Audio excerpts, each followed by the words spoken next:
সর্বশেষ যে ব্যক্তি জাহান্নাম থেকে মুক্তি লাভ করবে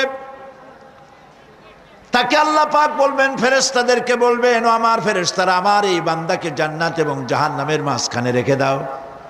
জান্নাত এবং জাহান্নামের মাঝখানে লোকটি যখন থাকার জায়গা পাবে, সে জান্নাতের দিকে তাকায়া দেখবে আর কাঁদতে থাকবে।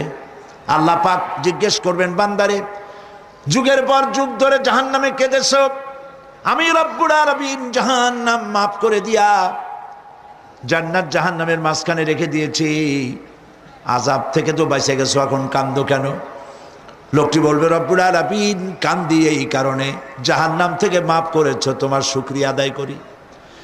জান্নাত তো আমার কপালে নাই, কিসমতে নাই, কিন্তু জান্নাত আমি এখান থেকে দেখতে পাচ্ছি, জান্নাতের সুঘ্রাণ আমার নাকে আসতেছে, কপালে নাই যাওয়ার।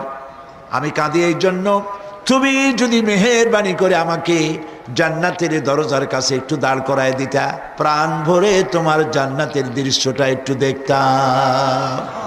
আল্লাহ পাক তার আরজি পূরণ করবেন, বলবেন, যাও, ফেরেশতাদের বলবেন, এর জান্নাতের দরজার কাছে দাঁড় করায় দাও। জান্নাতের দরজার কাছে দাঁড়িয়ে লোকটি আবার কান্না শুরু করবে। আল্লাহ পাক প্রশ্ন করবেন, এবার কান্দো কেন? লোকটি